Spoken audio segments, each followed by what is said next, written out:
Hola, bienvenidos al podcast Lecciones en Amor Divino. Gracias por descargar este nuestro episodio con el comentario de la lección número 1.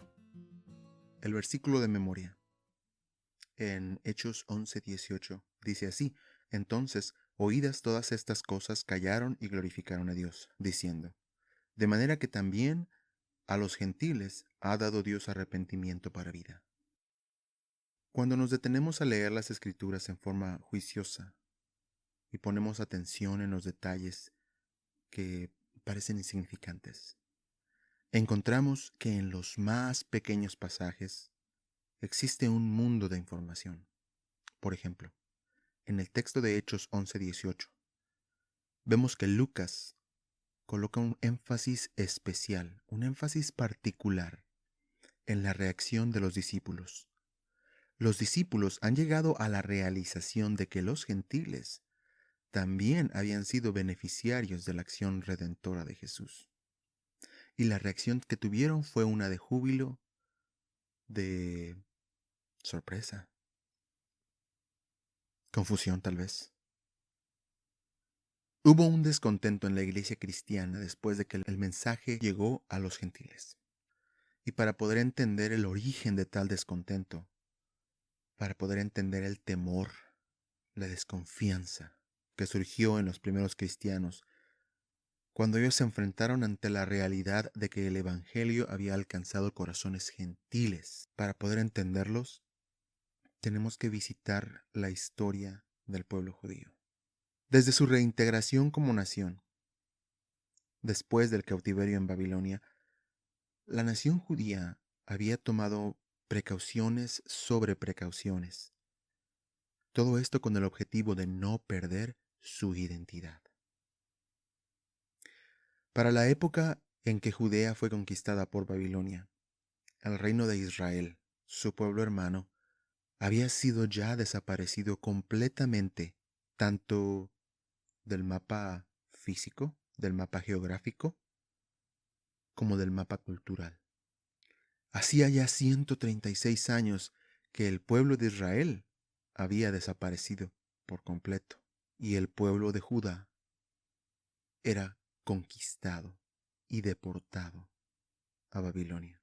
De la misma forma en la que el pueblo de Israel fue conquistado y deportado a Siria, el pueblo de Judá había sido deportado a Babilonia. Fue entonces cuando los líderes políticos, los líderes religiosos, se dieron cuenta del peligro en el que habían puesto su identidad como nación. Pero no solo eso, también el tremendo riesgo en el que habían puesto de forma particular su papel como el pueblo de Dios. 70 años después de que la deportación a Babilonia se dio, los judíos fueron autorizados para regresar a su tierra que Dios mismo, les había prometido y les había dado. Los judíos decidieron hacer de la construcción del templo una prioridad. Y para asegurar que su identidad como nación judía, la identidad judía como nación, pero sobre todo como pueblo de Dios, fuera puesta en un lugar preponderante y de la mayor importancia, ellos se aseguraron de que las generaciones venideras tuvieran claro qué significaba ser judío, qué significaba ser parte del pueblo escogido por Dios.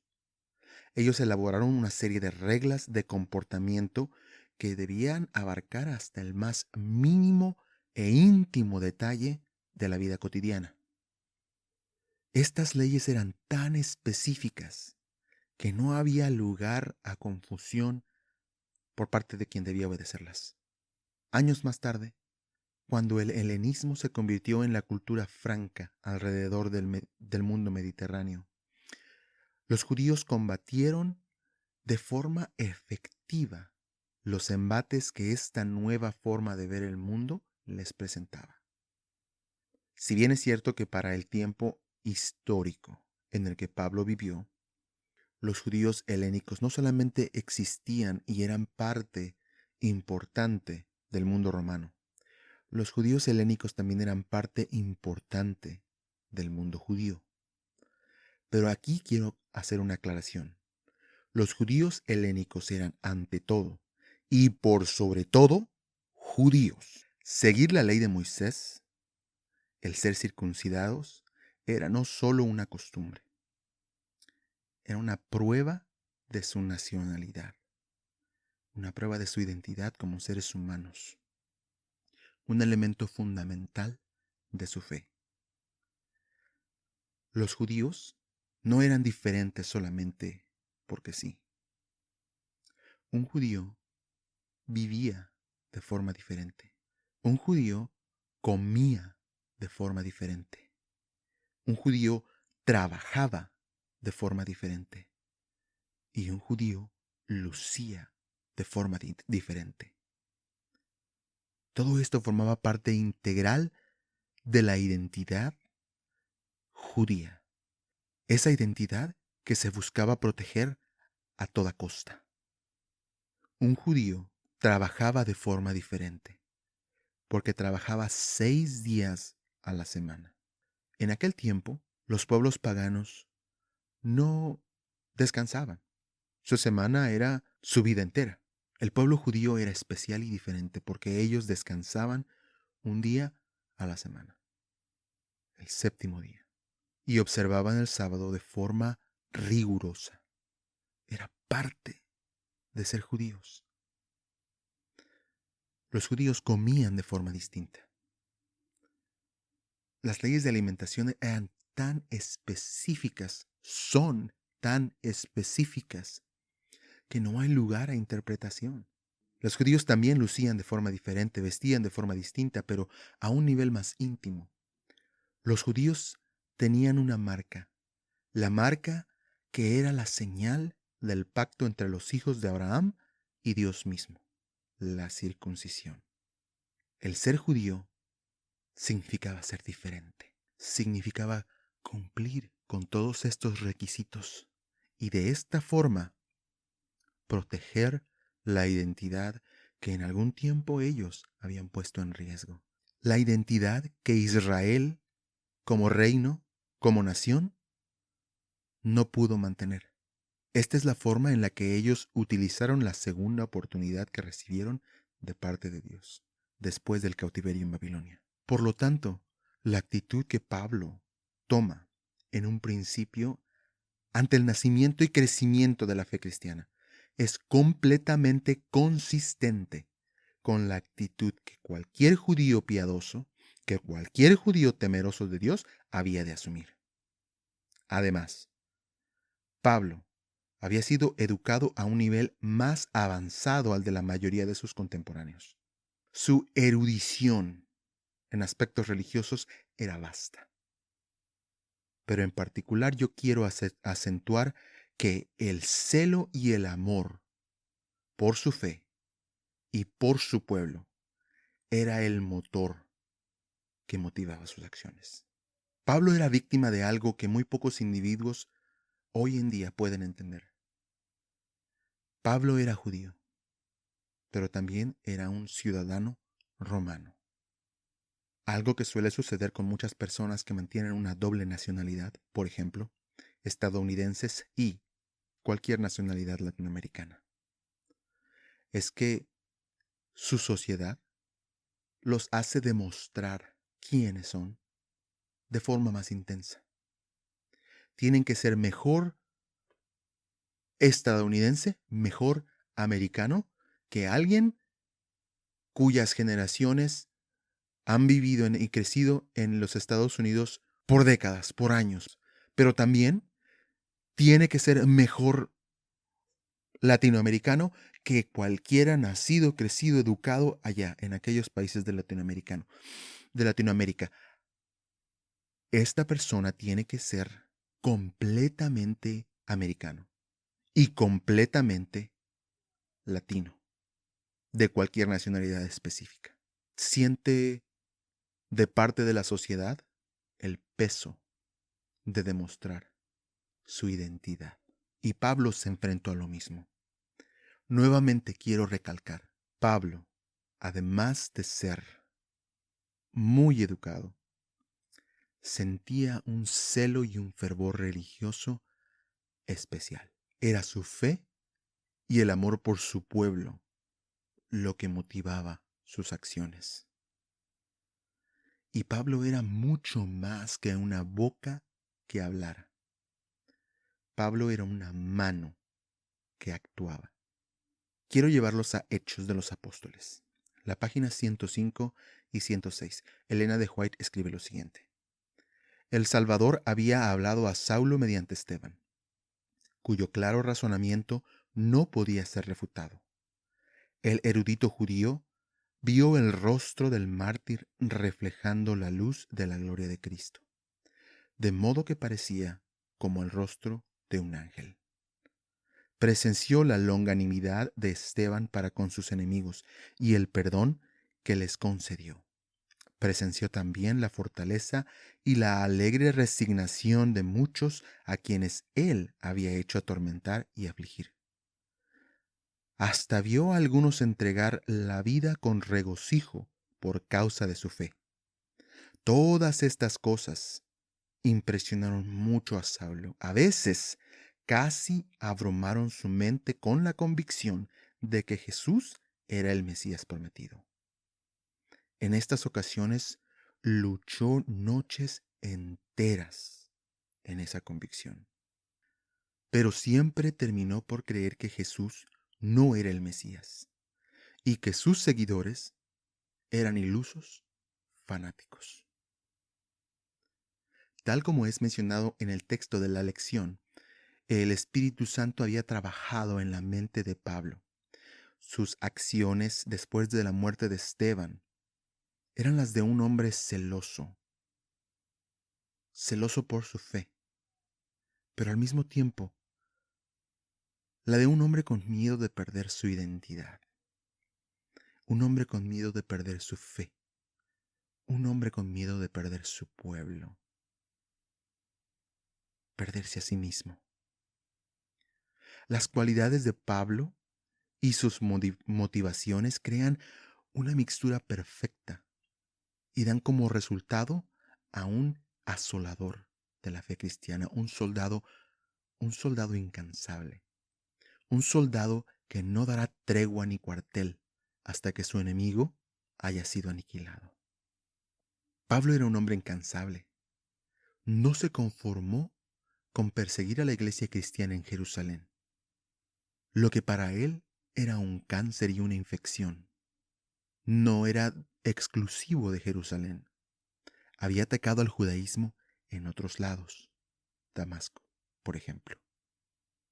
Así que Pablo, hombre de acción, una mano que ejecutaba, no una boca nada más, decidió ir a las autoridades judías y pedirles cartas para continuar su persecución, ahora en Damasco. Ahí es donde nos encontramos a Pablo momentos antes de que su vida cambiara para siempre. En la lectura de la lección, específicamente el lunes 26 de junio, la pregunta que el autor propone hace énfasis en el papel que la gracia de Dios juega en la experiencia de Pablo y la conversión. El autor expande con el comentario de que Pablo merecía ser castigado. Sin embargo, es mi posición que las acciones de Pablo, igual que sus intenciones, son únicamente el preámbulo perfecto que amerita la intervención de Dios.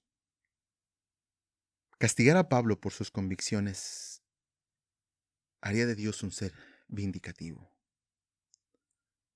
cuando la Biblia constantemente nos recuerda que Dios es amor. Juan 3:16 no deja lugar a duda. El sacrificio de Jesús fue una muestra del amor divino. La alusión de castigo en mi propia y personal perspectiva es un reflejo de la reacción que la humanidad caída experimenta. El deseo de revancha, de dar de la misma forma en la que hemos recibido. Podemos ver un ejemplo de cuál es la actitud divina ante este impulso. Este impulso que es meramente humano e imperfecto. Mateo 5:38. Oísteis que fue dicho, ojo por ojo y diente por diente. Pero yo os digo, no resistáis al que es malo. Antes, a cualquiera que te hiriera en la mejilla derecha, vuelve también la otra. Y al que quiera ponerte a pleito y quitarte la túnica, déjale también la capa. Y a cualquiera que te obligue a llevar una carga por una milla, ve con el 2. Oísteis que fue dicho, amarás a tu prójimo y aborrecerás a tu enemigo. Pero yo os digo, amad a vuestros enemigos, bendecid a los que os maldicen, haced bien a los que os aborrecen, y orad por los que os ultrajan y os persiguen, para que seáis hijos de vuestro Padre que está en los cielos, que hace salir su sol sobre malos y buenos, y que hace llover sobre justos e injustos. Porque si amáis a los que te aman, ¿qué recompensa tendréis? ¿No hacen también lo mismo los publicanos? Y si saludáis a vuestros hermanos solamente, ¿qué hacéis de más? ¿No hacen también así los gentiles? Sed pues vosotros perfectos, como vuestro Padre que está en los cielos es perfecto. Mateo 5:38 al 48 nos revela que la expectación de un castigo divino es confundir la naturaleza divina con la naturaleza humana que ha sido degradada por el pecado.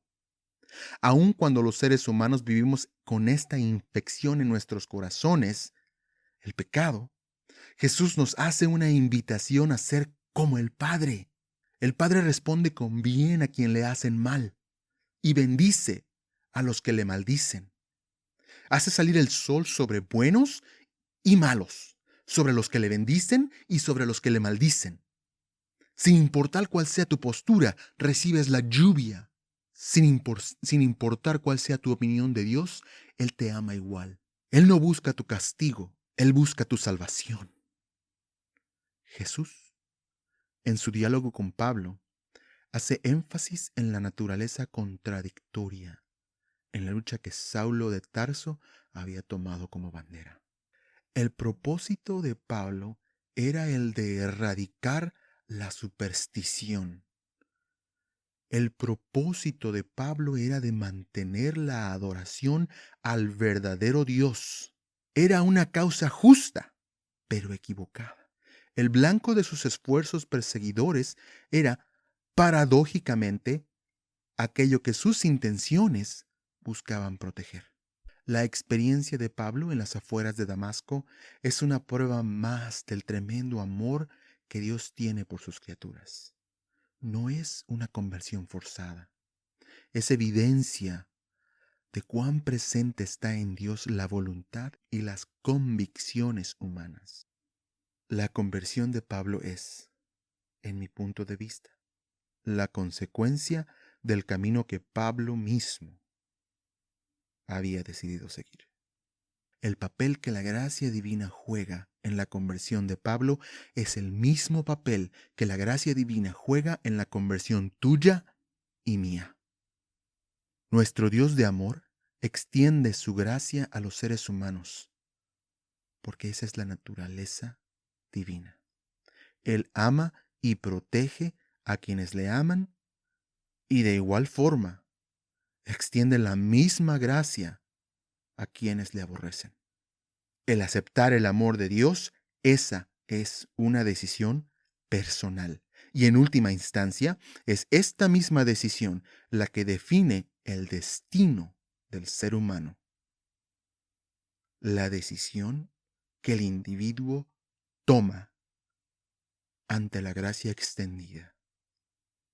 Los eventos inmediatos después del encuentro personal con Jesús le dieron a Pablo una oportunidad de revisitar sus conocimientos, compararlos con la evidencia que había recibido. Su decisión de no comer o beber muestran un corazón contrito y humillado. Saulo se convierte en Pablo en este momento. Todas las letras aprendidas toman sentido y forman la interpretación del Evangelio que definirá el resto de la vida de Pablo. Inicia en el camino que lo llevará a una entrega total, cuando él mismo dirá: ya no vivo yo, mas vive Cristo en mí. Todo ello inicia mientras está ciego, mientras está recluido en una casa de alguien que no conoce, esperando por algo. Él no sabe por qué, pero espera. Ahora, Ananías es convencido de visitar a Saulo a través de una visión divina. Igual que muchos cristianos hoy en día, los prejuicios y preconceptos influyeron en las decisiones que tomó Ananías, de la misma forma en que influyen en las decisiones que hoy tomamos, ya sea de compartir el Evangelio o no. Tenemos la tendencia de analizar nuestra mente a quienes nos rodean. Solamente entonces hablamos a las personas a quienes consideramos lo suficientemente receptivas para escuchar la palabra de Dios. Jesús se enfrentó a esta misma actitud y nos dio el ejemplo. Él nos dio el ejemplo de qué estado de conciencia debemos tener. Él llevó su evangelio a quienes parecían ser los personajes más odiados y marginados por la sociedad. Cuando oímos la frase "no juzguéis para que no seáis juzgados", debemos ampliar el horizonte de nuestro pensamiento. ¿De qué forma juzgo a mi prójimo? Hay muchas formas en las que podemos aplicar el consejo. Por ejemplo, antes de discriminar con quién compartimos el mensaje de salvación, imagínate estar del otro lado de la situación. Las intenciones de cada corazón son solamente conocidas por el propietario y el creador de dicho corazón.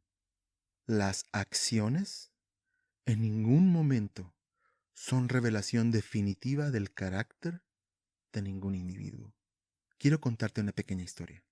En Chattanooga, Tennessee, un policía vio a un automovilista que manejaba a exceso de velocidad. El oficial de la ley dio persecución al automovilista, quien no se detenía en los semáforos y casi provocó la colisión entre otros conductores. Cuando el infractor se detuvo, lo hizo frente a un hospital y en lugar de obedecer las órdenes que le mandaba, el infractor saltó del automóvil, corrió a la puerta del pasajero y sacó a una mujer a quien llevó cargando a la sala de urgencias. El infractor fue después arrestado e indiciado por varios delitos, entre ellos el desobedecer las órdenes de un oficial de la ley. Ahora la otra cara de la moneda. El hombre que conducía a exceso de velocidad era un paramédico entrenado. Su esposa, quien también era un paramédico, mostraba síntomas de un derrame cerebral. Llamar a una ambulancia y esperar por ella hubiera tomado entre 20 y 30 minutos. Y el entrenamiento que este hombre había recibido como paramédico le decía que en la situación de un derrame cerebral, cada segundo cuenta. La esposa era un paramédico. Ella había perdido su pierna como resultado del cáncer. En su lucha contra el cáncer, ella había tomado quimioterapia. Y la quimioterapia aumenta el riesgo de cualquier individuo de tener un derrame cerebral. Por eso, ante los primeros síntomas, el hombre decidió actuar. Su automóvil tenía el registro vencido. Manejó a exceso de velocidad. Pasó semáforos en rojo. Desobedeció las órdenes directas de un oficial de policía. Ahora, mi pregunta es, ¿qué tipo de castigo merecía este infractor? ¿Acaso realmente había alguna infracción? ¿Qué harías tú en un caso similar? La lección del miércoles nos habla de cómo el Evangelio llegó a los gentiles. La persecución que buscaba destruir a la naciente iglesia cristiana fue el viento que intensificó y esparció el fuego del Evangelio. Los cristianos no podían hacer otra cosa más que esparcir las nuevas de salvación. El Evangelio de Cristo tiene una particularidad. Cuando un individuo acepta la maravillosa gracia divina, dicha gracia tiene un poder transformador y hace del creyente un individuo diferente. De modo que si alguno está en Cristo, nueva criatura es. Las cosas viejas pasaron, he aquí, todas son hechas nuevas. Los cristianos que llegaron a Antioquía tenían un mensaje de gran importancia, pero hasta entonces dicho mensaje se había esparcido únicamente entre la comunidad judía. Es importante anotar que en ese tiempo el cristianismo era una rama más del judaísmo. Sin embargo, Dios vino a salvar a la humanidad entera. No pasó mucho tiempo antes de que el Evangelio alcanzara los corazones gentiles. Ahora es el momento en el que debemos recordar qué era el judaísmo. Cientos de años después del cautiverio en Babilonia, el judaísmo había desarrollado una serie de mecanismos con los que aseguraba la preservación de la identidad judaica, sin importar cualquier embate. Un hombre judío se sabía parte de un grupo selecto entre todas las naciones de la tierra. Por consecuencia, él estaba apartado de los demás grupos étnicos. Había pruebas tangibles de su diferencia. Un judío, como lo hemos dicho antes, comía de forma distinta, trabajaba de forma diferente y lucía de forma única. Cuando el Evangelio es predicado a los gentiles, la consecuencia natural es la oposición de los elementos más conservadores entre los cristianos. Vemos una actitud defensiva entre los opositores de Pablo. El punto más contencioso era la circuncisión, la expresión física del pacto entre los hijos de Abraham y Dios mismo. La circuncisión que era parte integral de la identidad judía, igual que la ley de Moisés, que las leyes de alimentación, la estricta observancia del sábado. En 1 de Samuel 17:26 hay una clave de lo que la circuncisión significaba para el pueblo judío. Cuando el que sería rey se refiere a Goliat, lo hace en forma despectiva, enfatizando que el gigante era un humano inferior por el solo hecho de ser incircunciso. Para poder entender a los primeros cristianos, debemos entender su origen étnico, cuál era su idiosincrasia y cuál era también su ambiente cultural. Nuevamente, el celo religioso juega un papel importante. Ahora este celo religioso pone en conflicto a quienes veían su fe atacada y en peligro de la misma forma que el gran perseguidor lo había sentido años atrás. El mensaje de Dios para los bien intencionados y devotos cristianos que creían firmemente en la estricta obediencia de la ley de Moisés y los ritos y tradiciones judías era la misma. Dura cosa te es dar coces contra el aguijón.